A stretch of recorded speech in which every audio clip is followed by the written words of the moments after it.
Revenons sur le sujet de l'aveuglement. C'est ça, être aveugle. On voit qu'il y a des gens qui sont aveugles. Vous savez, j'ai mis la religion en transe. On voit les gens là, on voit des gourous, ils mettent les pieds sur la tête de ceux qui sont là. Ils mettent les pieds. Il y en a même qui montent à cheval sur leur adepte et leur font faire du cheval et comme ça. Mais c'est pas la parole de Dieu en vérité. Il n'y a rien à voir avec le Seigneur. C'est un esprit de... Faut être aveugle pour se laisser guider par un gourou. Faut être aveugle pour se mettre en face d'une statue et puis lui dire sauve-moi. Mais le Seigneur il dit un morceau de bois sauve-moi. Ne voit-il pas que c'est de la fausseté qu'il a devant lui? Ne voit-il pas que cette statue-là, elle a des yeux pour voir, elle ne voit rien, des oreilles, elle n'entend rien, une bouche qui ne parle pas. Mais le Seigneur il dit toi tu te dis vivant mais tu te mets à genoux devant un bout de bois qu'un de tes adeptes ou quelqu'un qui a fabriqué selon son imagination, selon la tradition des hommes. Tu ne peux pas comparer le Seigneur à un morceau de bois. Dieu n'est pas un morceau de bois. Je suis vivant, je suis l'Éternel.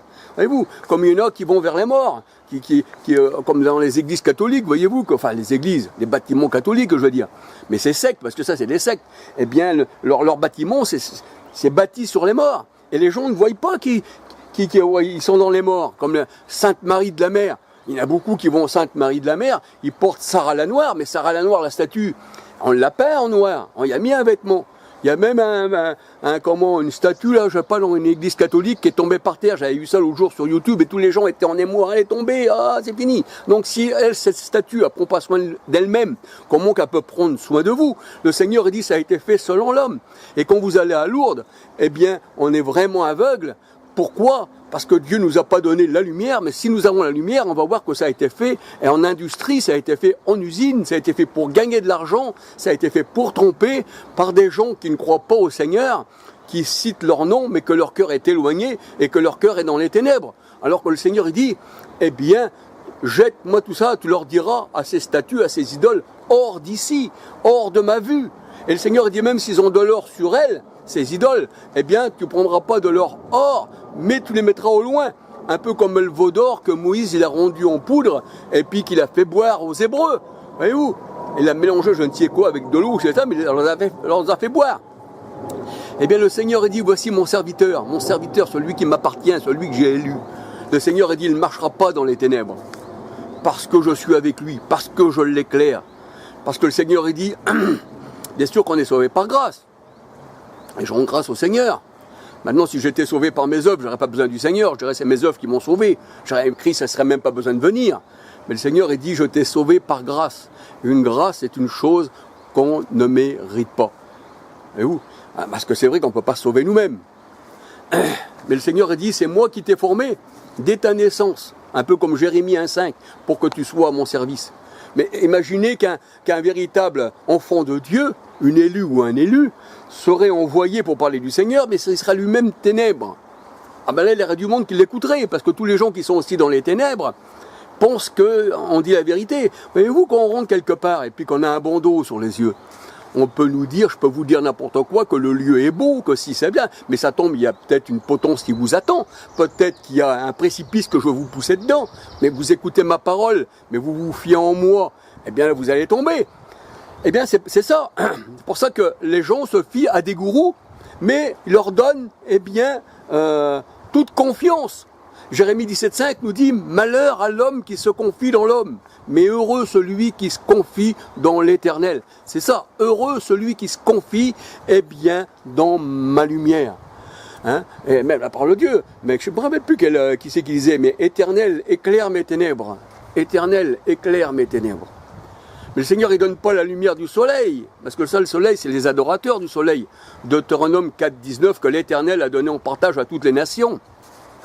Hein, on peut voir aussi dans les actes, acte 7, vous pouvez voir, l'Éternel a donné ceci en partage à toutes les nations. C'est pour ça que les nations aujourd'hui, la franc-maçonnerie, les jésuites, les sectes, c'est toujours représenté eh bien, par un triangle qui est eh bien, le symbole du soleil. Ça représente Pharaon, Ra sur terre, et quand ils disent eh bien, Amen, en vérité, eh bien, c'est le mot de Amon qui a été déformé. Hein, Amon, qu'on a imploré le Dieu soleil. Alors, eh bien, voilà. Maintenant, vous n'êtes pas des élus, vous ne pourrez pas sortir, vous resterez attachés. Même l'athée, celui qui dit, moi je ne crois pas en Dieu du tout. Celui-là, le Seigneur, il dit, il est loin de ma face. Et l'insensé dit en son cœur, il n'y a point de Dieu. Mais l'insensé ne regarde pas aussi qui c'est qui a créé la nature. La parole de Dieu, elle dit que Dieu a posé, dans Job, qu'il a posé la terre sur le vide. Et puis le Seigneur a dit, j'ai fait le globe de la terre, le globe. Maintenant qu'elle soit ronde, ou qu'il y a juste un globe dessus, ou qu'elle est plate, ça c'est écrit, le globe de la terre dans Job. Hein? Et le Seigneur a dit, considère la terre. Considère-la. Hein? C'est vrai, il faut la considérer. La maison, tu fais des fondations pour mettre ta maison dessus. Il ne faut pas qu'elle tombe, il ne faut pas qu'il y ait un sol qui soit en mouvement, et puis que la maison se soit fissurée. Mais le Seigneur a dit, tu n'as pas bâti sur le sable non plus, mais tu as bâti sur le rocher. Donc si la maison, il y a un constructeur et puis qu'il l'a bâtue sur des fondations, le Seigneur a dit, à plus forte raison, la terre qui est posée sur le vide, c'est moi qui l'a fait. Et j'ai disposé, l'univers comme je l'ai voulu. Et le Seigneur a dit, qui c'est qui a donné la vue à l'homme? Qui c'est qui a donné la vue? Qui c'est qui lui a donné la bouche? Qui c'est qui lui a donné un cœur? Mais le Seigneur a dit, insensé. Il est incapable dans toutes ses voies, parce qu'il marche dans les ténèbres. Mais le Seigneur a dit, toi tu marches, dans la lumière. Eh oui, pour nous c'est plus un livre cacheté, la parole de Dieu. C'est pas comme si on ne pouvait pas la lire. Les choses révélées sont à nous, les choses cachées sont à l'Éternel. Et il est libre de révéler ou pas révéler. Et il est libre aussi de mettre dans les ténèbres qui il veut, et mettre en lumière qui il veut. Moi quand je vous parle aujourd'hui, qui suis-je? Je ne suis qu'un homme, avec tous mes défauts. Parce que le Seigneur, il me sonde aussi, il sait que j'ai plein de défauts. Mais c'est une grâce. Et il m'a élu selon son plan. Mais qui suis-je, moi? Pour ça, le Seigneur a dit, si tu l'as eu, pourquoi te glorifies-tu? Ah oui, je l'ai eu, mais comment je suis, Seigneur? Moi, je me considère comme les gens du monde. Quoique jeté dans mon cœur. Mais c'est-à-dire que je me considère comme les gens du monde. Ça veut dire que j'ai pas de puissance pour me sauver. Je ne peux pas me sauver par mes grâces. Je ne peux pas me sauver parce que je me dirais, je me sauve parce que je suis puissant à pouvoir sauver ma vie. Non. Mais je me confie en toi, Seigneur. Et avant que le monde soit, tu m'avais déjà élu. Mais ton jugement est juste. Et je rentre dans mon cœur, je suis que moi, je ne suis rien. Parce que j'ai fait beaucoup de mal aussi. J'en fais encore. Donc c'est qu'une grâce. Et puis même Paul le disait, le bien que je veux faire, c'est le mal qui s'attache à moi. Qui me libérera de tout cela? Donc on peut dire que l'esprit est bien disposé, mais la chair est faible. Et où? Parce qu'on voit le bien, on voit le bien dans le monde. Enfin, on voit bien dans le monde. C'est-à-dire, nous-mêmes, nous voyons ce qui peut être bien.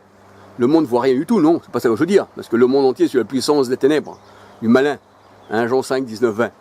Mais je veux dire par là, nous voyons ce qui se passe avec nos yeux aussi des fois, comme ça là. Mais on est incapable de fois de faire le bien. Parce que des fois, on voit quelqu'un qu'on pourrait aider, mais on ne le fait pas. Des fois, il y a des choses, mais on ne le fait pas. Mais parce que la vie, c'est un combat aussi, voyez-vous. Quoique le Seigneur, il l'a combattu déjà, cette vie. Et il a dit, maintenant, tu rentres dans le repos de Dieu. Voyez-vous, le sabbat, il l'a aboli aussi, le Seigneur. Ah oui, celui qui lit dans la parole du Seigneur, il a aboli le sabbat, tout ce qui était de Moïse. Ah oui, Malachie 4.4, Éphésiens 2.15, tout est aboli. Ah oui, ça, tout est enlevé, tout est fait. Romains 10.4. Christ est la fin de la loi, alors qu'il y en a qui disent qu'ils sont sous la loi. Et Christ serait mort en vain, et la loi était pour les Juifs. Romains 3.19. Et Jean-Baptiste était le dernier prophète de la loi. Mais voilà. Mais enfin, je vais vous parler encore des yeux qui voient. Vous savez, moi avant, j'avais pas des yeux spirituels, j'avais des yeux charnels. Et mes yeux charnels faisaient que je recherchais les choses du monde. Donc je me disais, je veux une belle maison. Je veux un grand terrain, la plus belle des voitures. Je suis le plus rond, je suis le plus beau. Je suis le mieux qu'il peut y avoir. Et où? Ça, c'est l'esprit charnel. Mais après, quand le Seigneur il a jugé bon, après ces années de prison que j'ai fait, dans cette prison, il est rentré dans mon cœur et il a éclairé mes ténèbres. Et le Seigneur a dit, les choses anciennes sont passées, voici toute chose est devenue nouvelle. Et maintenant, on ne regarde plus aux choses visibles, parce que ça, c'est passager. Mon corps est passager. Ma caravane va être passagère. La baraque que j'ai, elle sera passagère. Voyez-vous? Tout ça, c'est passager. Mais la parole de Dieu demeure éternellement. Et celui qui s'attache au Seigneur, demeure éternel. 1 Corinthiens 6, 13 à 19. Tandis que celui qui s'attache aux choses mondaines, du monde, à la chair, à la femme adultère, est avec elle une seule chair, et la chair passe, et ça convoitise aussi. Eh oui, mais celui qui s'attache au Seigneur, voilà. Vous savez, vous pouvez avoir aujourd'hui des courbettes, parce que vous êtes dans les sectes, on vous aime bien. Ah, il est bien ce pasteur-là. Ah, ben il est bien, ce prêtre-là, ou cet évêque, ou cet archevêque, ou voyez-vous, ou ce chamoine, ou ce moine, des choses qui ne sont pas dans la parole de Dieu. De toute façon, ces noms-là, c'est pas dans la parole de Dieu. Mais je parle pour tous les gourous des sectes. Ils sont appréciés. Le Seigneur, il dit, vous n'avez pas dominé, vous êtes tous frères. Alors ils sont appréciés, ces gens-là. Mais le Seigneur, il dit, qu'est-ce qu'il dit dans sa parole? Mais tous ceux qui les suivent sont égarés par ces gens-là. Égarés eux-mêmes, ils en égarent d'autres. Et ils ont beaucoup de courbettes. Et les gens, ils ne soyez pas comme les pharisiens, qui se font appeler rabbi, qui se font appeler maître. Excellent Seigneur ou mon Seigneur. Non, le Seigneur, il dit, vous avez un seul maître, c'est le Christ. Un seul Père, c'est le Christ. Et ces gens-là sont appelés très Saint-Père, ou Père Saint. Et ils se font prier même. On les prie à eux. Moi, j'ai vu l'autre jour pas mal de choses, qu'il y avait des femmes, ils priaient le pape. Malheur à l'homme qui se confie dans un homme. Mais le pape, il se dit vicaire, remplaçant de Christ. La parole de Dieu, elle nous dit dans Hébreux 7.4, je crois, oui, Hébreux 7.4, Christ a un ministère irremplaçable. Il est sacrificateur pour toujours. On ne peut pas le remplacer. Il est la tête du corps. Colossiens 1.18, il est le premier. Colossiens 1.18, il n'est pas la deuxième personne de la Trinité. Il est le premier en tout, il est le commencement et la fin. C'est pour ça que les gens, dans les ténèbres, eh bien, disent Seigneur, mon Seigneur. Parce qu'ils n'ont jamais compris la parole de Dieu. On leur donne des micelles pour qu'ils restent encore plus dans les ténèbres. Et les gens, ne connaissant pas le Seigneur, n'ayant pas son esprit, bien, pensent que l'homme leur dit des choses bien. Et après, ils sont escroqués même par des médiums. Ils sont escroqués par ceux qui leur prédisent l'avenir. Un avenir, oui, déjà eux-mêmes. Vous savez, ces gens-là, vous y allez, vous dites, vous ne pouvez pas me prévenir l'avenir. Ah oui, alors ils vont vous prédire des choses mensongères.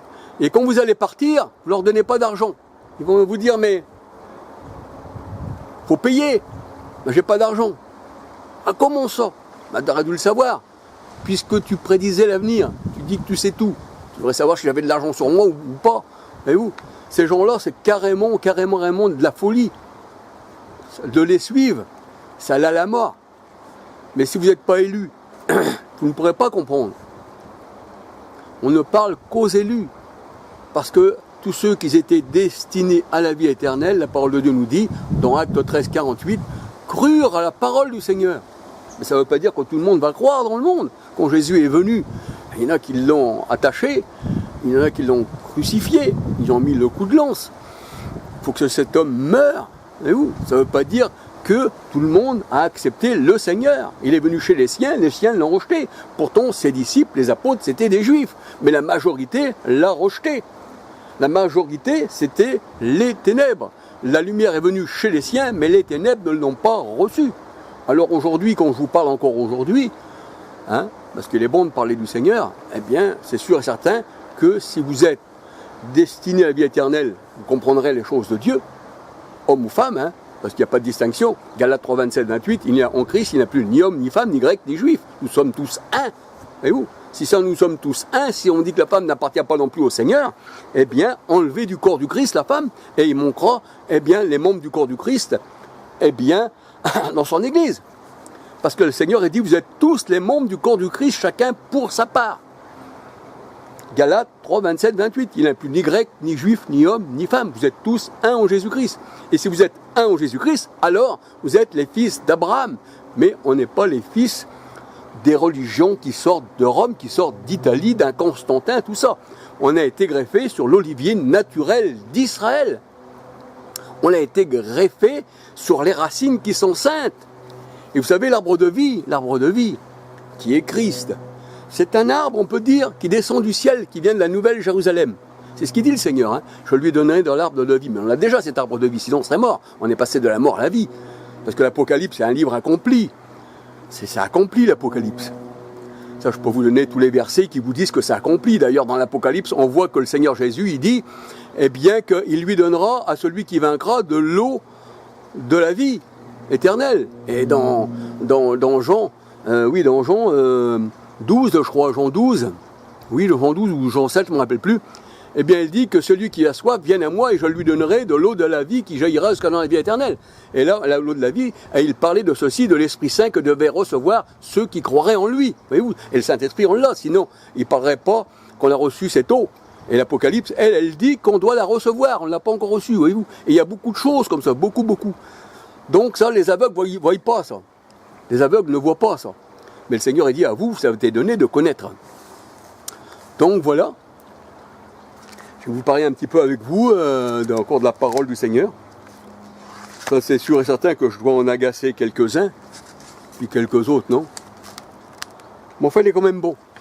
J'aime bien partager. Bon, maintenant, il y a juste à regarder. Hein. Si les gens ne veulent pas regarder, ils éteignent et ils regardent sur autre chose. C'est comme ils veulent. Vous savez, des fois, j'ai remarqué que les gens, ils aiment bien voir, des fois, des belles vidéos. Ah, c'est beau, c'est bien. Ah, des petites montagnes, des trucs, bien dit, bien disposés, bien parlé d'une voix nette. Mais ça ne veut pas dire qu'il y a... Dans tout ça, il y a la parole de Dieu. Ça ne veut pas dire que je vais venir avec un grand studio, avec des préparateurs derrière moi, du monde, et ci et ça, que ça va être vraiment la parole. Je ne dis pas non plus que ça ne serait pas la parole, mais ça ne veut pas toujours dire que c'est comme ça. Vous savez, le Seigneur, il dit qu'il se sert des choses simples dans ce monde-là. Eh oui. Le Seigneur, il dit, ce qui est abaissé sera élevé, ce qui est élevé sera abaissé. Si je viens à vous, moi, avec 5000 personnes derrière, bien arrangé sur un tapis rouge, une belle parole, des petites fleurs à côté, puis on va m'acclamer ici, ça. Est-ce que ça va être la vérité?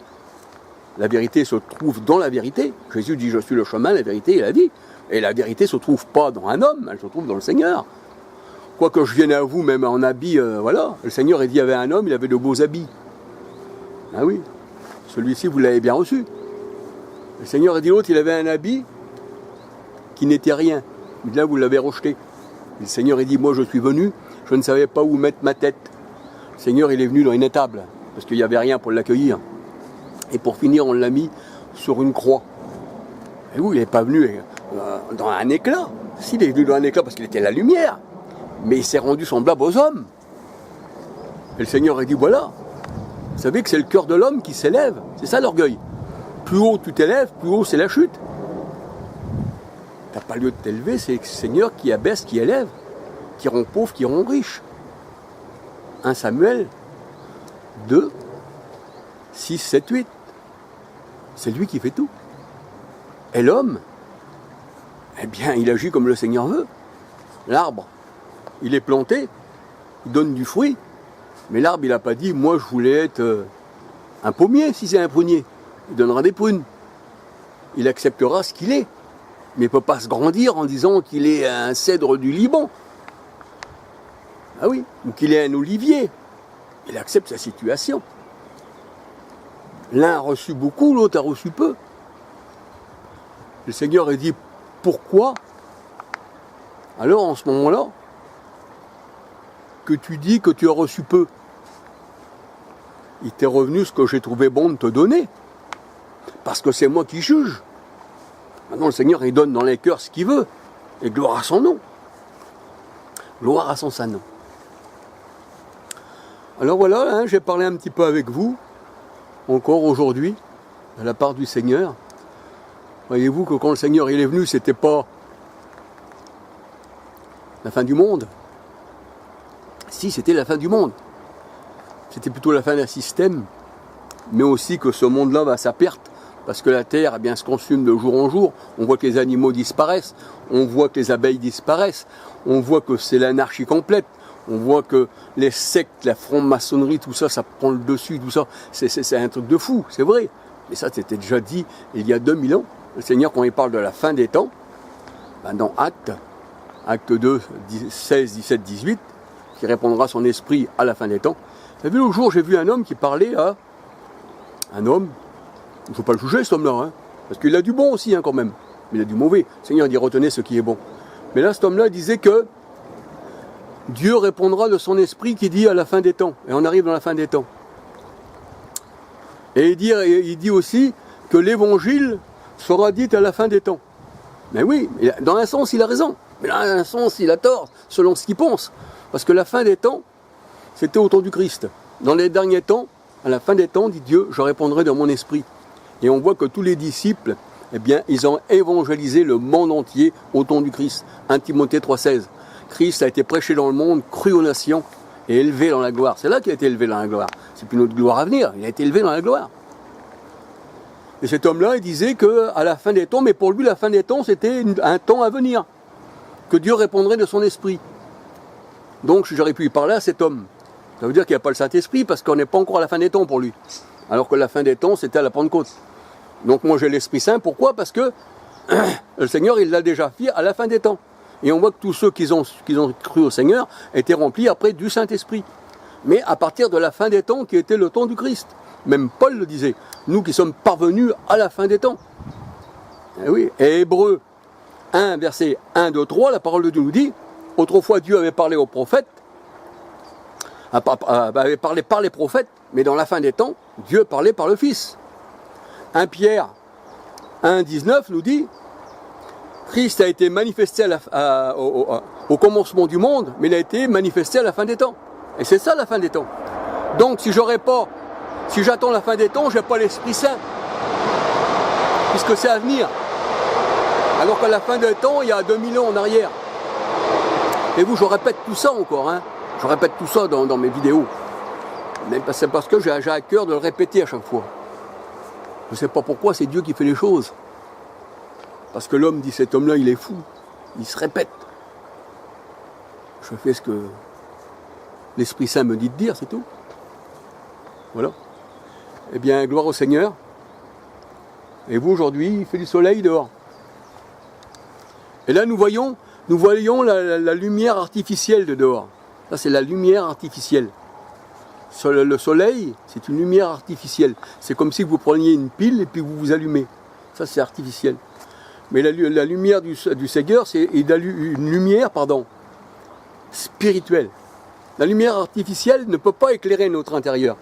Elle ne pénètre pas. Elle peut éclairer que notre extérieur. C'est comme l'homme charnel, il peut vous éclairer que de dehors. Il va vous montrer les choses du monde. Et lui aussi, il pensera à s'enrichir. C'est ça. Mais celui qui est éclairé de l'intérieur,